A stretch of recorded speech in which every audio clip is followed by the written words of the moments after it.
to share something with you. That might put me in a very negative light, yeah. Relationships are not my forte. See if someone grabbed up my wife or something completely different ballgame. I'll walk away from here, and this has been like a therapy session.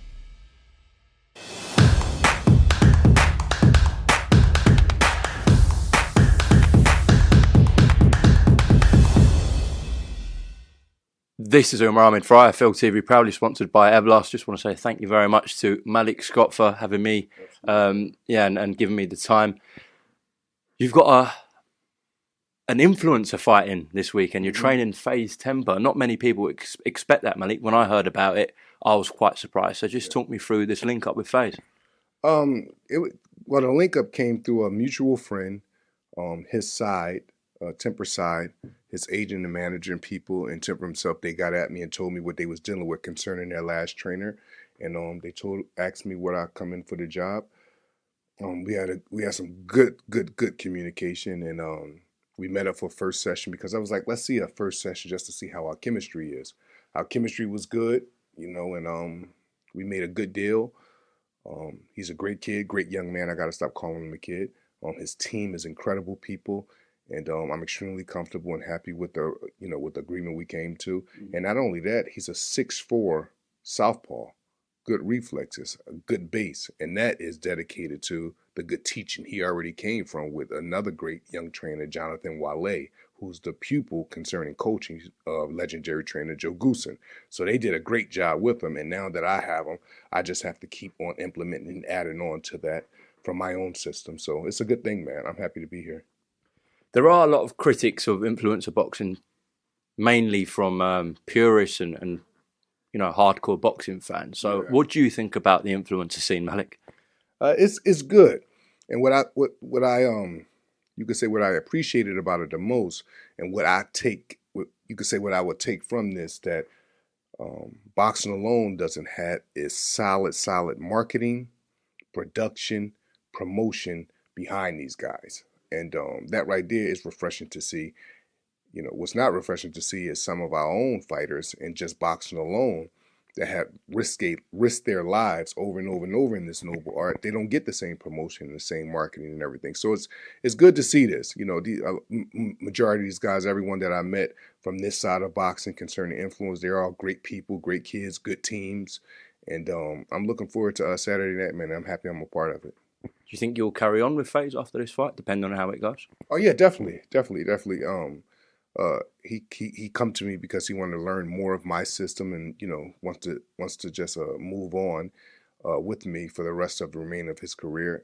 That's something else we discussed, and we'll definitely be working after this. Definitely. Okay. Obviously, the main reason people will be tuning into this interview, Malik, is they want to hear about Deontay Wilder. Absolutely. So let's discuss Deontay. A fantastic comeback win, if you like, against Robert Helenius. Yes. Dispatching of him in one round. Yeah. Don't really see that happen to Robert Helenius. So you must have been thrilled with that win. Yeah, extremely proud of him. And we drew it up, and we came up with the perfect game plan with someone who, in my opinion, that is as dangerous as Robert Helenius, because Robert was coming off of his two best wins, and we was coming off of two losses and a long break. But when you're as dynamic and when you're as strategic as I am, and as dynamic Deontay is, we drew up a game plan, and we made Robert, who's not good fighting guys coming forward, he's good backing up and allowing guys to come into traps. Well, we made him run into our trap and made him run into things that he had no intentions on running to, and that was the short inch. It was about a 5-inch right hand. And like Deontay said, it was really a mush kind of shot. But he's so powerful and so dynamic that if the speed is right and the timing was right, it doesn't matter the distance Deontay hits you with, you're going to sleep. And if he's in that mode and he's systematic and disciplined behind his left knee, I just don't think no heavyweight in the world can go 3 rounds with him when he's like that. Is that something you've really focused on? Because watching Deontay's previous knockouts, for example, Dominic Brazil, he really extends that right hand back and uses his whole sort of reach of that right hand. First step too, Mark. He has probably the quickest first step that I've seen in boxing, especially from a heavyweight. The way he closed the distance so fast to get the right hand there. Mm-hmm. Sometimes it comes off of a 1, which is the jab, and sometimes it actually come off the 3-2, which is the hook, then the right hand. But the space that he covered, how wide he covered with his feet to get there is like lightning fast. So by the time he get there, the opponents, the oppositions don't even see it coming. And by the time they recognize it's too late, they're already dealing with the bomb and they're flat out. So, that's his thing. I mean, he was a frightening prospect anyways to fight, but with that addition where he needs less time and less space to generate that power, just like he did against Robert Helenius. Are we seeing, or have we not seen the best of Deontay Wilder yet, is what I'm saying? Yeah, absolutely not. Absolutely. This is about to be the best. This actually is, in my opinion, the best Deontay Wilder second half of his career. And one would say, why? Because you with him leaking? Well, yeah, that's a part of the reason. Like, not to pat myself on the back, but I'm Deontay's third eye. I'm his head trainer. When he's sleeping, I'm film studying. When he's picking up his kids, I'm film studying. When he's doing whatever it is he's doing, I'm looking at possible, future opponents. I'm looking at sparring guys. I'm looking at thinking about things that he didn't do in sparring that I'm taking notes. So it's almost like once I've done my studying and then I see him the next day and I'm giving him everything that I've been going through in my head strategically wise, he's really a sponge for knowledge, and his mind is so open that he hears out everything I say. And if he do have something to say back concerning, just a small dispute about what I may see or what I may not, we go over it.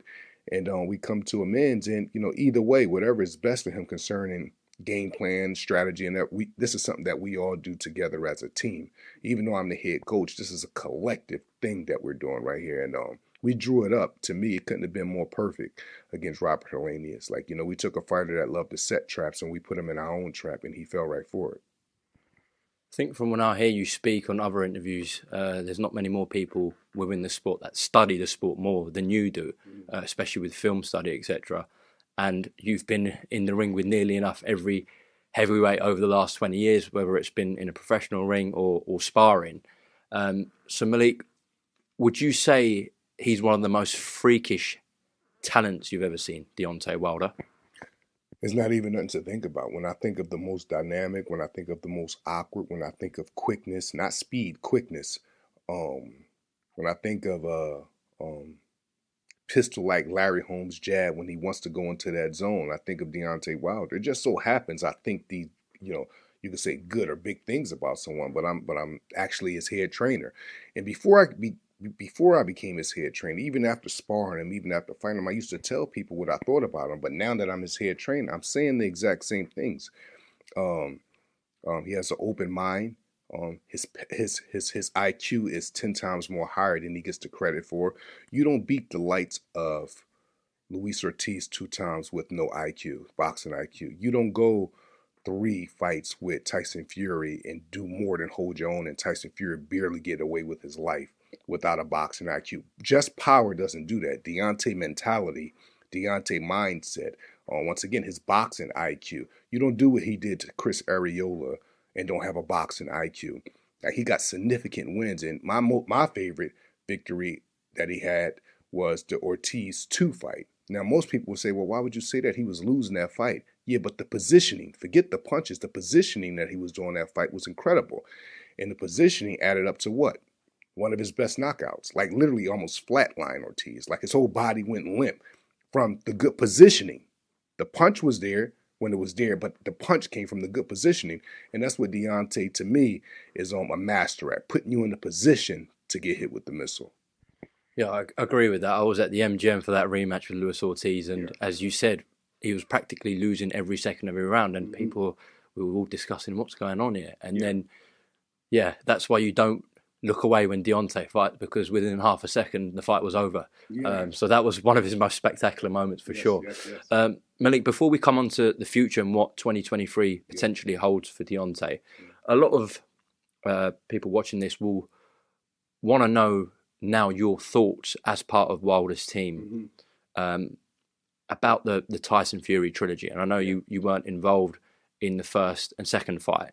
But a lot of people did criticize Deontay for how he was after the fights. Not necessarily the performances, but some of the excuses that Deontay made, specifically in the after the second fight with Tyson Fury. So To the British fans watching this, to the American fans watching this, and the boxing public, what would you say now about those Fury fights, honestly, as his trainer? Well, to critique both, I think Deontay feat in the first fight, coming from a strategic standpoint, Deontay feat in the first fight was much more faster because he was lighter, which means his punches was faster as well, and his defense and his high hand was up more, which mean that gave him more time to counterpunch because Tyson will have to get through this to get here. So that would mean he would get more time to counterpunch. If you look at Deontay in the second fight, his lead hand wasn't up at all. Tyson Fury came very big man, I dare you position that I talk about all the time in my tutorials, and Deontay hand was here, so he was able to maul him. In the third fight, the first 3-4 rounds was extremely, very unforgettable. But both of those guys, they gel good. And this is why if they fought a fourth time, people will run to the box office and see it again. As far as the reasonings Deontay had after these fights and things like that, I believe he had good reasoning to believe these things. His proof of evidence, you can say, will make anyone say, well, there is a story here, at least. What I didn't agree with was him saying these things and Fury kind of having the background that he had with certain situations and people making it seem like they don't know why Deontay would say these things. Fury has a background. He's been in the news for all type of things. Other fighters have said things about him, other sparring partners. There's been videos about things that they used to do in camp manipulating gloves. These are things that Deontay didn't actually, you could say, make up. He had legitimate reasons to believe these things. But at the same time, they fought 3 times. Tyson Fury won 2 times. The first one was a draw. They just need to do it again for a 4th time, and that's what I'm here for. And I truly believe that if I was Deontay's head trainer for 1 and 2, I believe the results would have been a bit different. Okay. Well, we potentially might see that 4th fight, and I said we'll come on to that in a bit. But in terms of those reasons why he gave, I think I know what you're referring to in terms of about the gloves with Fury is one of them, but there was 2 others that really caught people's attention. Was that Mark Breland was accused of spiking his water, and also the costume that Deontay was wearing was too heavy. So that's regardless of Tyson Fury. So what do you think about those 2 reasons from Deontay? Well, we'll talk about the costume. It was a heavy costume. Deontay had it on for a bit of a while than he ever had any other attire on before a fight. In the dressing room, the long walk, he had it on. So during that high, you could say, level of a fight, you're already dealing with nerves. You're already dealing with wanting to do well. So yeah, at that time, the costume probably did cause some kind of issues for him. At that time, is that something that he addressed it right then and there? No, because he's a warrior. He's going to go and fight and do what he have to do. As far as the thing that will happen with Mark, that's something that Deontay will have to speak on a little bit more. And plus, Mark is a legend in the game or of the game, whatever it is. He come from the 84 class. He paid his dues in this boxing thing. And I'm coming from a fighter and him being a trainer up until all of that. Him and Deontay had their differences. Things didn't work out. Deontay felt what he felt, and he was very expressive about it. But I believe these is the kind of things that may happen or get speculated about you when you don't have a relationship with your fighter. Like when you don't have some type of connection with your fighter besides in the boxing gym. Any fighter of mine that I'm training, after they leave the boxing gym, there's still things going on as far as communication, whether it's film study, whether it's us talking about life, whether if it's us talking about what we're going to do the next workout, whether it's just talking about our kids, or what. You have to have a relationship with your boxer outside the gym. Some don't believe in that, I really do. That's the Emmanuel Stewart way. That's the Fred Jenkins way.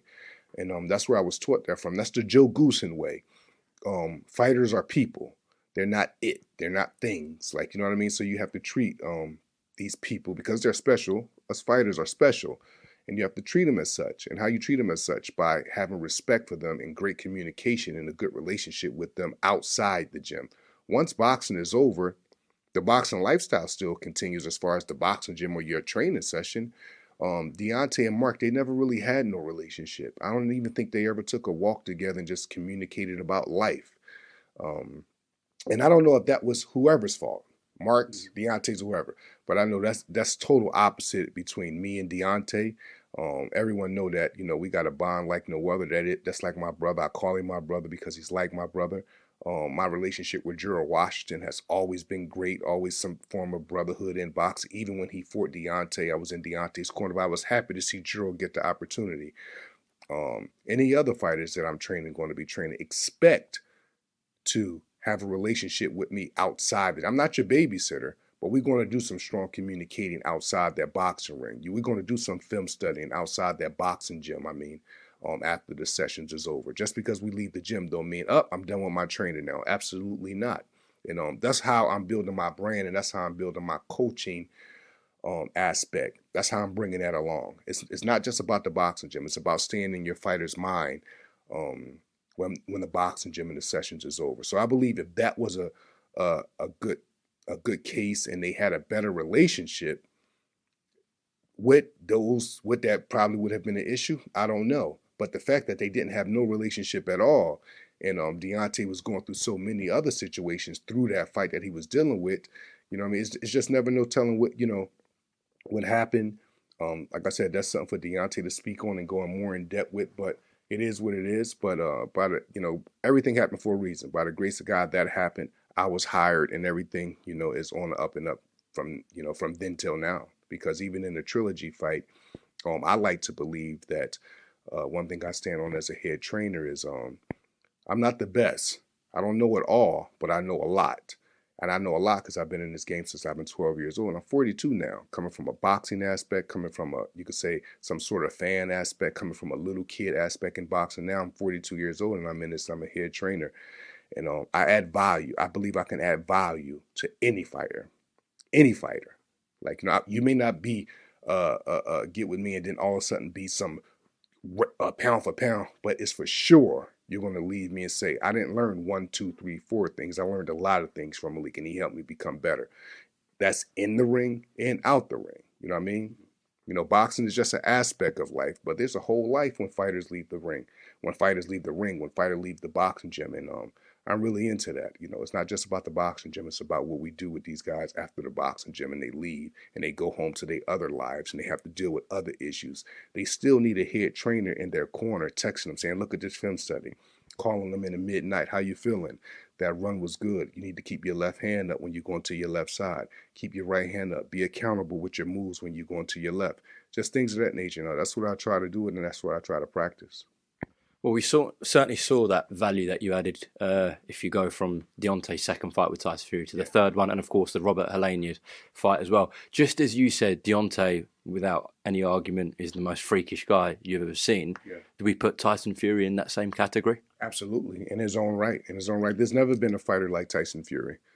That big, that could be that mobile. He's not as mobile now as he once was. He's a little bit more vulnerable now, and I believe if anyone could take advantage of that, it'd be the Tyson Fury now. It was almost like before the Dylan White fight. I was one of the people that was saying that if Dylan is going to beat Tyson Fury, it'd be this Tyson Fury, because Tyson Fury has the Kronk kind of style now, and that's a good thing because 1, it's more entertaining. 2, he's been getting more knockouts. But he's also been putting himself in a position to be hit and to be knocked out. Anyone that could take advantage of that is going to have, some success with him, and I still stand by that. But Tyson is, he's everything that they say he is. That's easy to say. I've been saying that for years, though. Like before Deontay fought him, you cannot not say that. Like, look at him. It's almost like looking at Deontay fight and saying he don't have power, but he's putting everybody in body bags. Looking at Tyson Fury fight, you have to see the specialness in him. You just have to, because it's there. And I'm not in this game to idol worship other men. I'm in this game to find loopholes for future opponents, for sparring guys or whatever. But when you see guys that's extremely talented, you got to give credit where credit is due. But are they beatable? Is Tyson Fury beatable? To me, absolutely, even though he's never been beat. How? How is he beatable right now? Well, 1, with the Kronk style, I just believe anyone is beatable because you're putting yourself at risk by committing.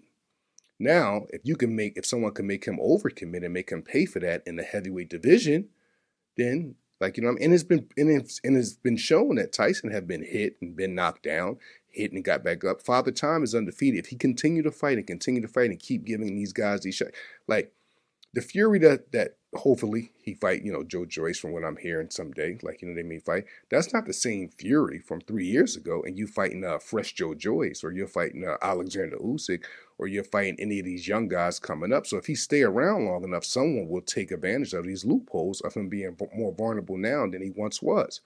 So, and then if that don't happen, then he'll stay undefeated. But he won't stay undefeated if he fight us again for the 4th time. Like, we definitely won't allow him to beat us for a third time. You could say because the first one was a draw.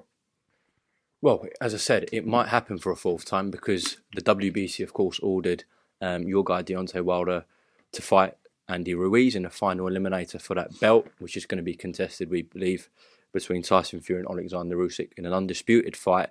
So there's a lot of moving parts in this heavyweight division. So let's talk about Wilder Ruiz. Of course, Ruiz. Yeah, and Wilder Ruiz, of course, both former heavyweight world champions. How do you see that going? Do you think Deontay gets rid of Andy Ruiz quickly, in your opinion? I think the mindset that Deontay fought Robert Helenius with doing a game plan from a system, having a systemized mindset, being disciplined, stand behind your left knee with the high hand up. I don't even think I think it's very bad for Andrew Ruiz right there. Because in my opinion, as good as Andrew Ruiz is, he loses to discipline. He has a hard time with discipline because he's not a very disciplined fighter.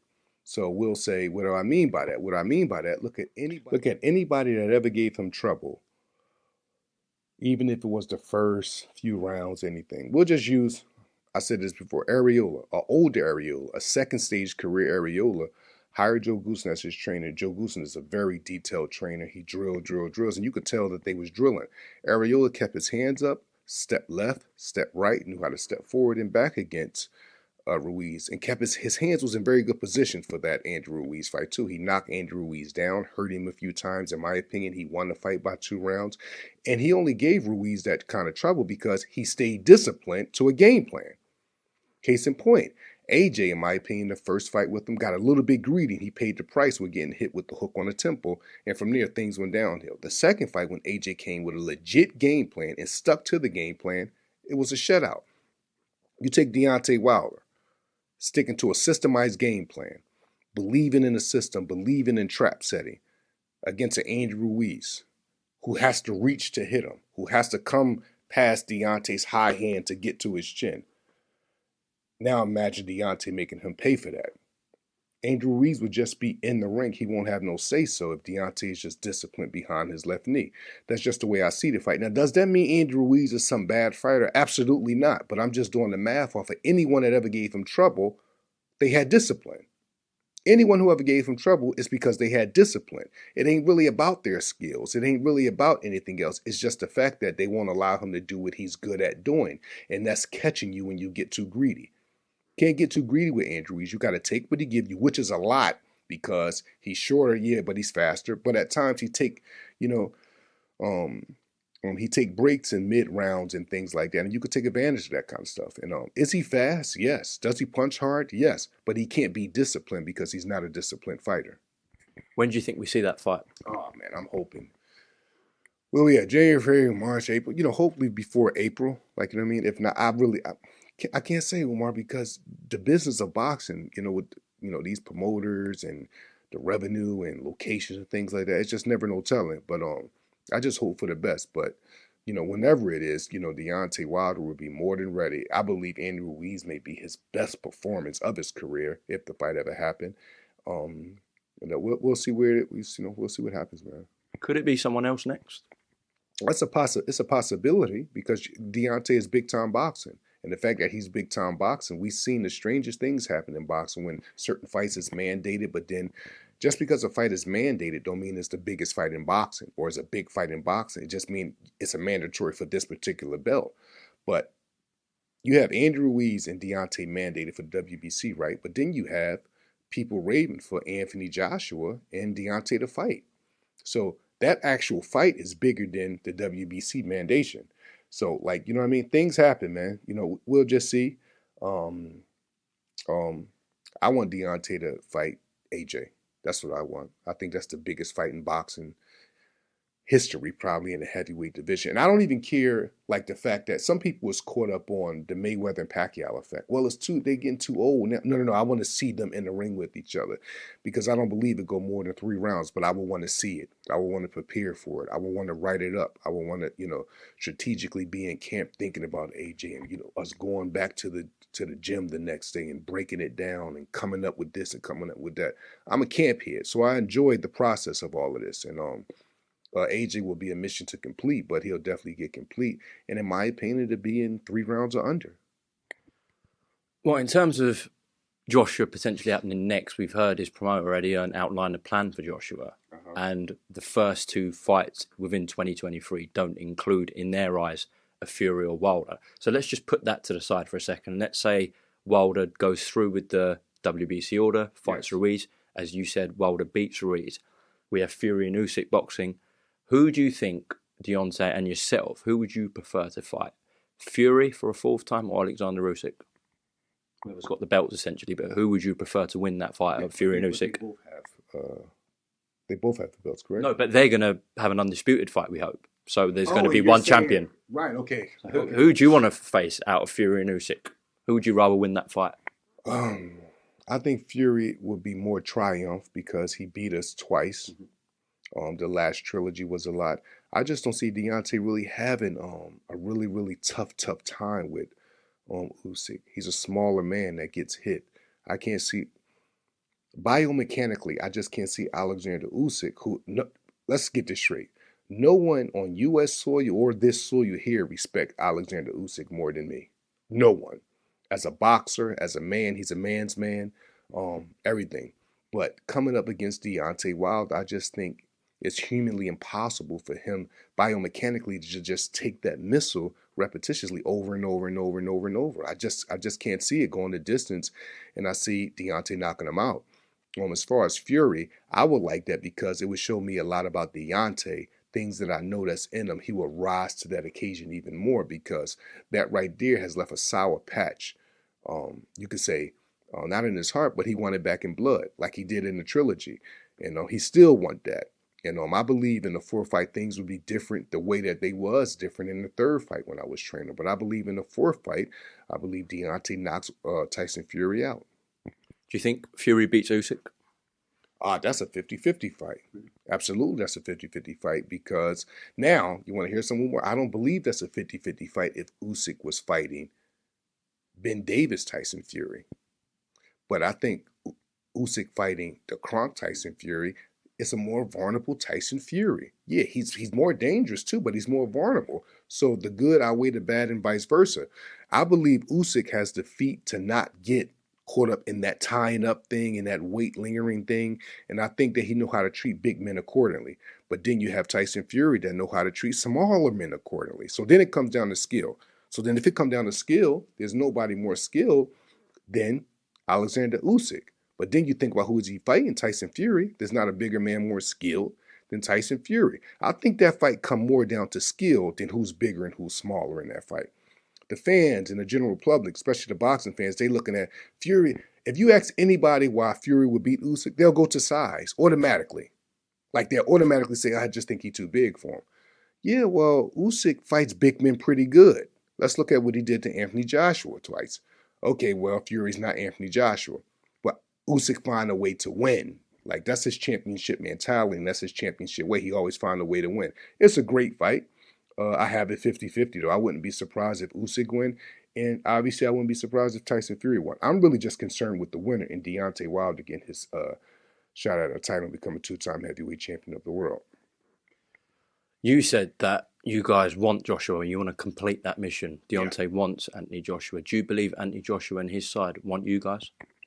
Yeah, when it has to do with the interview and verbally saying it, but I don't believe physically they don't want to fight Deontay Wilder. I believe in the interview it's a good sales pitch. I believe why would they say we don't want to fight Deontay? Like that's a horrible marketing job. That's an awful sales pitch. They have to go with the flow and say, yeah, well, we'll fight. I'm sure it's going to happen. But how long has that been said? At one time, it seemed like they was going to fight and it didn't happen. It's just been so much crap.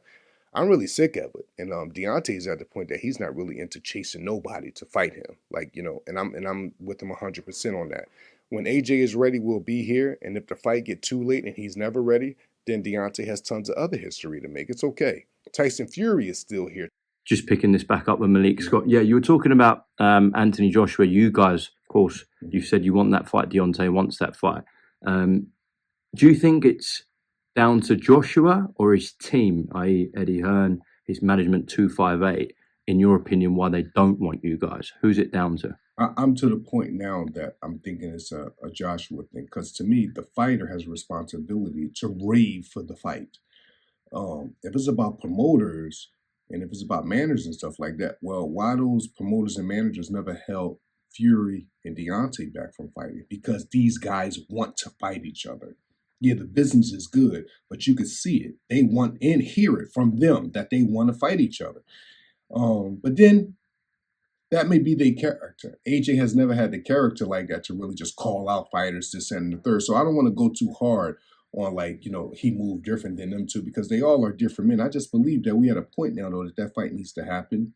AJ need to rave for it the same way Deontay has always raved for it, calling him out after fights, willing to come over here to England after he beat Klitschko and get in the ring, was told they don't want him in the ring. It's almost like, I don't know, it's almost like it's always a monkey wrench thrown into the plans when the fight is in the midst of being made from their side. Like, you know what I mean? So, we'll see. I'm going to tell you what I love about Tyson Fury, right? He fights Wilder 3 times, correct? Then fights Dylan. After Dylan, he fought someone else before Dylan, I think, or did he? No, he fought Dillian White was next, yeah. It was after Wilder 3. So after Wilder, he fought Dylan.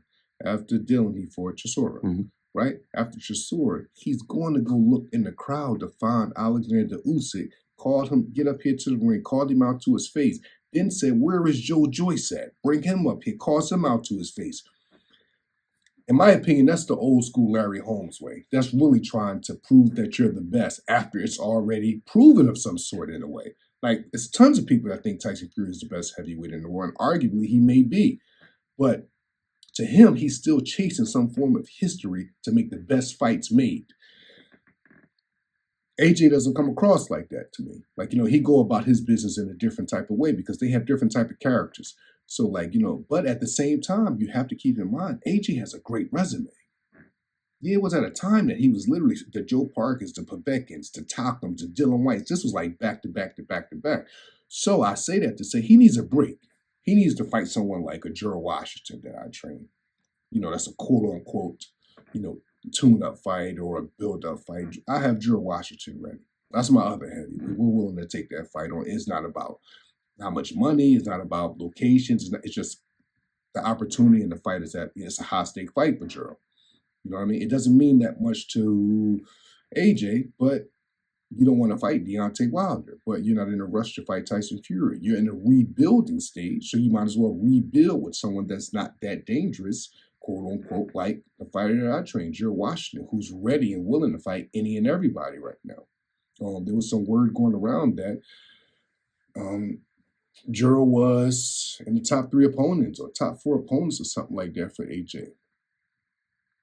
I don't see why they wouldn't pick him.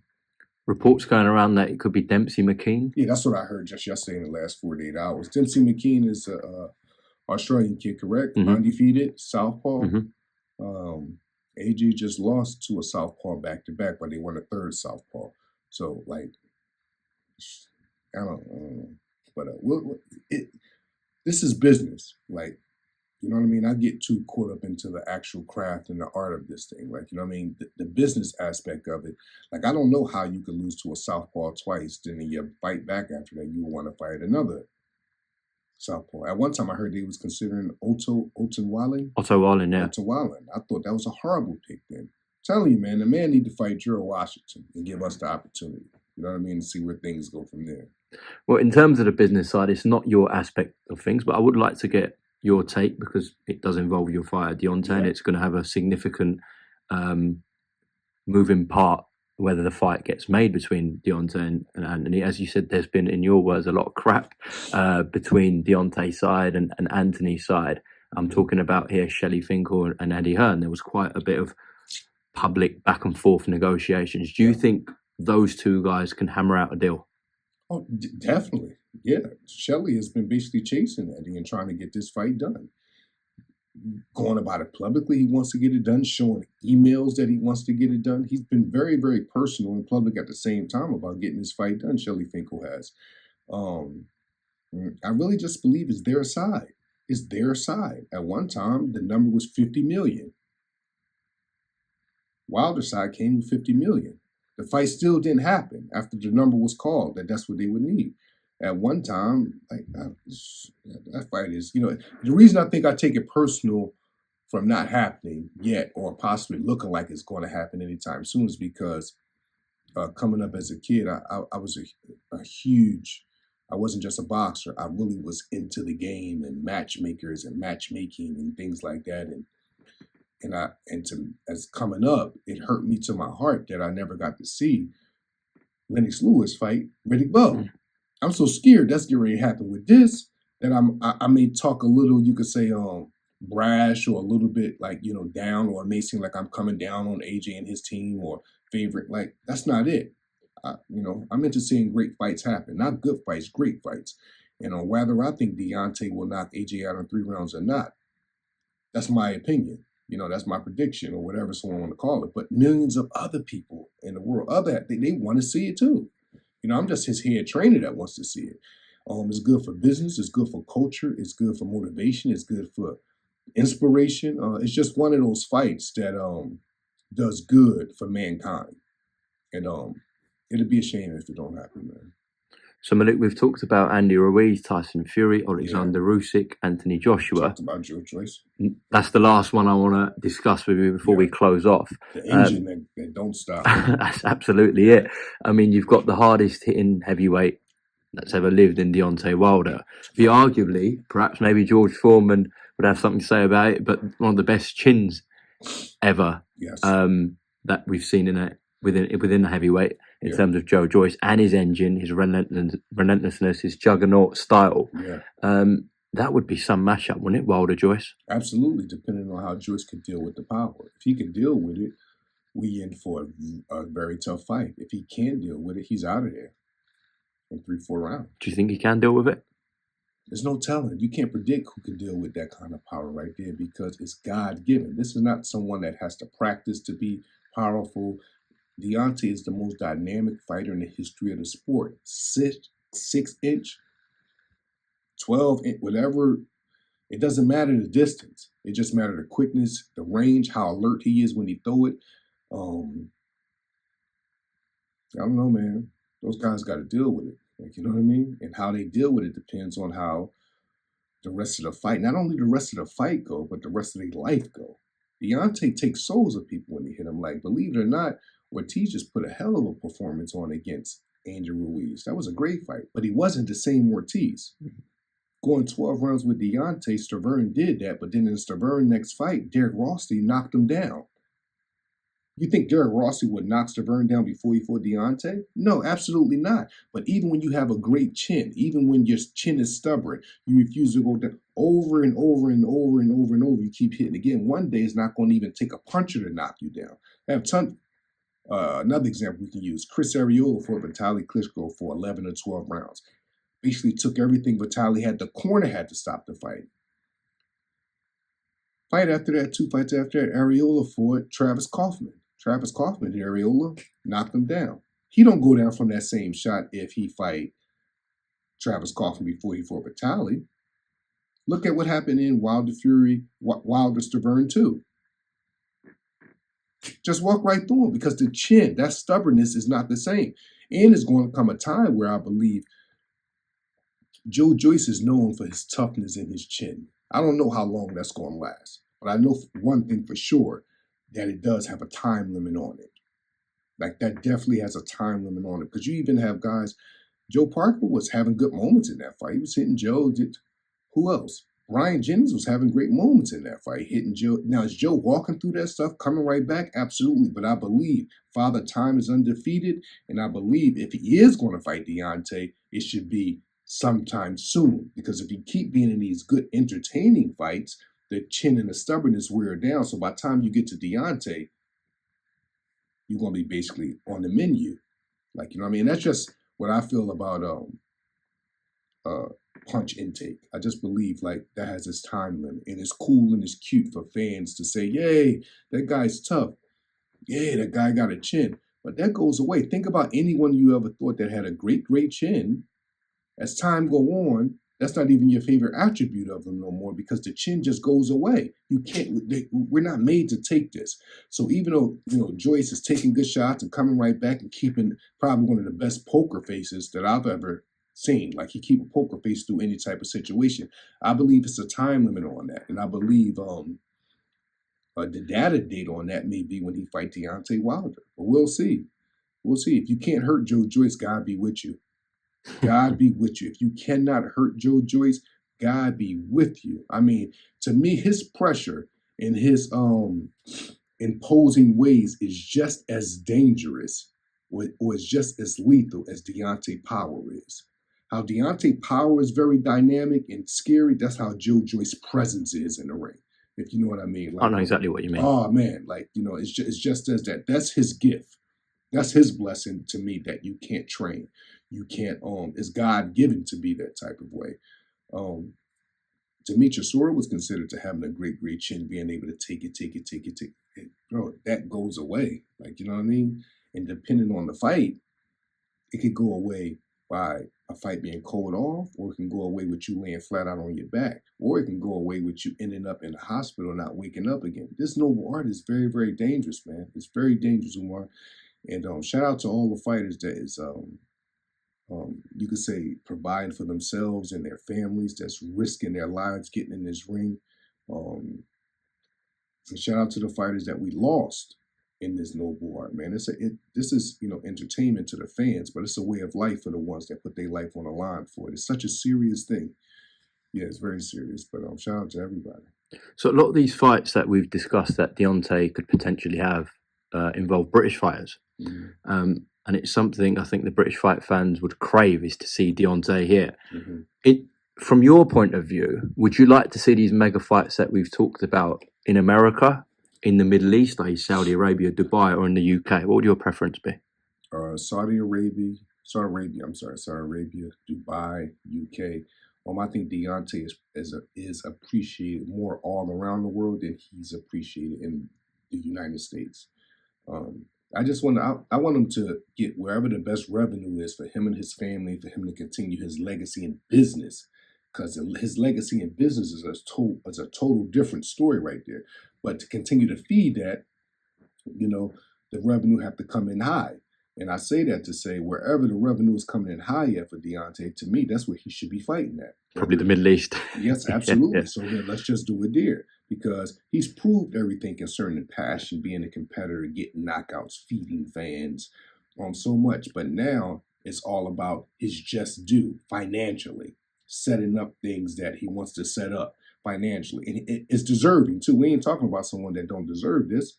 Like, we're talking about the most dynamic fighter in the history of the sport. We're talking about a legend. We're talking about a statue having. We're talking about a cultural fighter. We're talking about somebody that's people-driven, that came into this game with absolutely nothing just to provide for his daughter and reached the heights way past ever expected by anyone. So it's almost like I give him his flowers all the time. Like, you know what I mean? That's just who I am.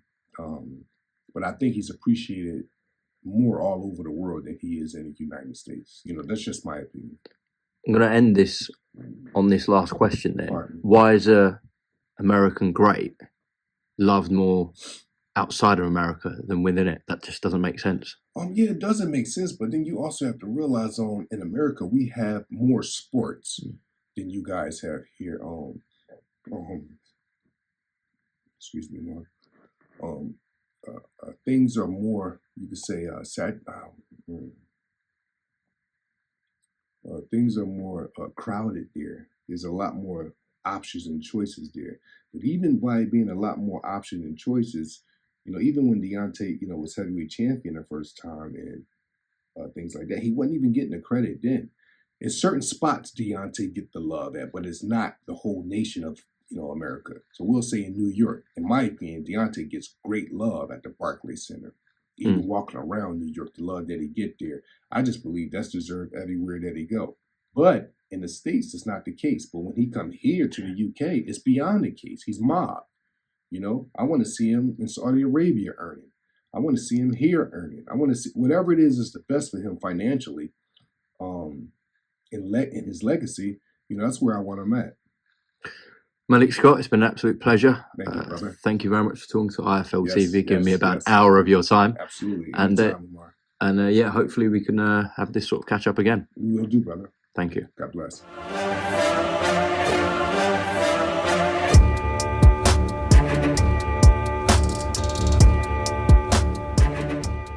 I'm gonna share something with you that might put me in a very negative light. Yeah. Relationships are not my forte. See if someone grabbed up my wife or something, completely different ballgame. I'll walk away from it, and this has been like a therapy session.